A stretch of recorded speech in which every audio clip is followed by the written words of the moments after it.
Hi friends, ട്രാമ്പർ ടെസ്റ്റിൻ്റെ പുതിയൊരു വീഡിയോയിലോട്ട് എല്ലാവർക്കും സ്വാഗതം. എന്തൊക്കെയുണ്ട് വിശേഷം? എല്ലാവരും സുഖമായിട്ടിരിക്കണമെന്ന് വിശ്വസിക്കുന്നു. നമ്മളും ഇവിടെ സുഖമായിട്ടിരിക്കുന്നു.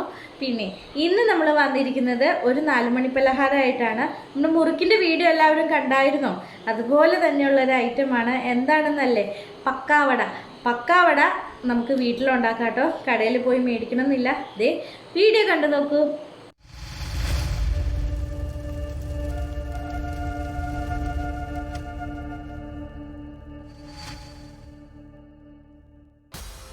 പക്കാവടയ്ക്ക് വേണ്ടി ആദ്യം ഞാൻ എടുത്തിരിക്കുന്നത് പെരിഞ്ജീരകം ആട്ടോ. ഒരു ടീസ്പൂൺ പെരിഞ്ജീരകമുണ്ട്, വലിയ ജീരകമല്ലേ അതാട്ടോ അത്. പിന്നെ ഒരു തണ്ട് കറിവേപ്പില, ഒരു ചെറിയ കഷ്ണം ഇഞ്ചി, പിന്നെ ഒരു 7-8 അല്ലി വെളുത്തുള്ളിയുടെ തൊലി ഞാൻ കളഞ്ഞിട്ടില്ല കേട്ടോ, കാരണം നമ്മൾ ഇത് മിക്സിയിൽ എല്ലാം കൂടെ അരച്ചെടുക്കുകയാണ് ചെയ്യണേ.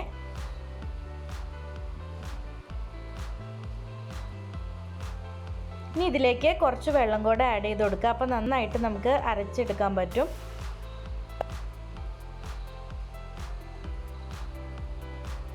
ഇപ്പോൾ ദേ നമ്മുടെ മിക്സ്ചറെല്ലാം നന്നായിട്ട് അരഞ്ഞു വന്നിട്ടുണ്ട്. ഇനി ഇതിനകത്ത് കുറച്ച് വെള്ളം കൂടെ നമുക്ക് ആഡ് ചെയ്ത് കൊടുത്തിട്ട് ഇതൊന്ന് നന്നായിട്ട് അരിച്ചെടുക്കണം. ഈ അരിച്ചെടുത്തിട്ട് ബാക്കിയുള്ള ഇത് വെച്ചിട്ട് നമുക്ക് ഒന്നുകൂടെ കുറച്ച് വെള്ളം കൂടെ ആഡ് ചെയ്തത് മിക്സ് ചെയ്തെടുക്കാം കേട്ടോ, കാരണം നമ്മൾ മിക്സ് ചെയ്യുമ്പോൾ കുറച്ചുകൂടെ വെള്ളം വേണ്ടി വന്നു കഴിഞ്ഞാൽ.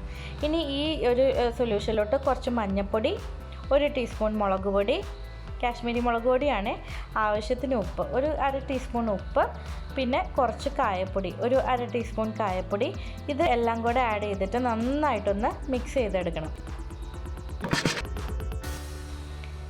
ഇനി ഇതിലേക്ക് ഞാനൊരു 2 കപ്പ് കടലമാവാണ് ആഡ് ചെയ്യുന്നത്. 2 കപ്പ് കടലമാവ് കേട്ടോ.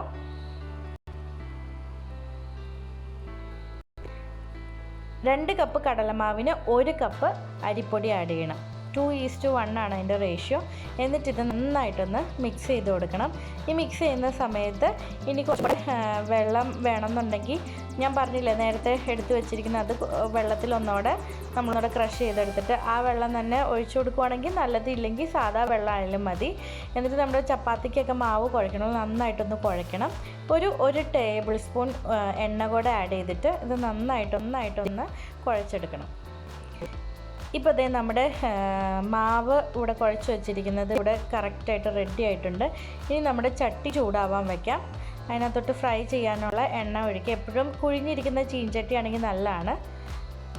അതിലോട്ട് ആദ്യം നമുക്ക് കുറച്ച് കറിവേപ്പിലയും പിന്നെ കുറച്ച് വെളുത്തുള്ളിയും ഇതിനകത്തിട്ട് എണ്ണയിലിട്ട് ഫ്രൈ ചെയ്തെടുക്കാം. നമ്മുടെ പക്കാവട ഗാർണിഷ് ചെയ്യാൻ വേണ്ടിയാട്ടോ. പിന്നെ വെളുത്തുള്ളി കടിക്കുമ്പോൾ നല്ലൊരു ടേസ്റ്റും കിട്ടും, നല്ലൊരു സ്മെല്ലും ആയിരിക്കും നമ്മുടെ പക്കാവടയ്ക്ക്.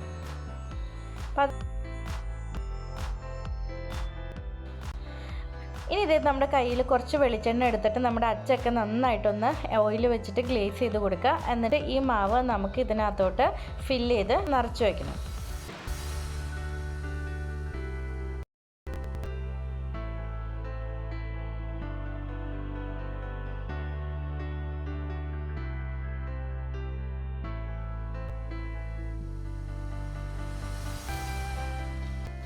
അപ്പോൾ ഇത് നമ്മൾ ഫില്ല് ചെയ്തിട്ടുണ്ട്. ഇനി അത് ഫിക്സ് ചെയ്ത് കഴിഞ്ഞിട്ട് പതുക്കെ ഇതുപോലെ കറക്കി കൊടുത്തു കഴിയുമ്പോഴത്തേക്കും ആ അച്ചിൻ്റെ ഉള്ളിലേക്കിടെ, ആ ചില്ലിൻ്റെ ഉള്ളിലേക്കിടെ കറക്റ്റായിട്ട് നമ്മുടെ പക്കാവട ഇങ്ങനെ വരും.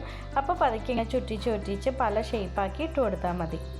എപ്പോഴും ശ്രദ്ധിക്കാട്ടോ, എണ്ണ നല്ല ചൂടായിരിക്കണം, എന്നാലാണ് പക്കാവട നന്നായിട്ട് കുക്കായി കിട്ടുള്ളൂ.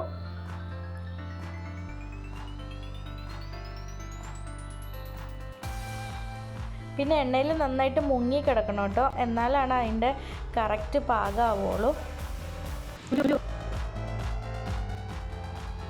ഇപ്പോൾ ഇത് ഫസ്റ്റ് സെറ്റ് പക്കാവട റെഡിയായി. ഇനി ഇതുപോലെ നമുക്ക് എളുപ്പത്തിൽ ഉണ്ടാക്കിയെടുക്കാം കേട്ടോ. ഈ അരി കടലമാവും കൂടെ മിക്സ് ചെയ്യണ ആ ഒരു ചെറിയൊരു താമസം മാത്രമേ ഉള്ളൂ.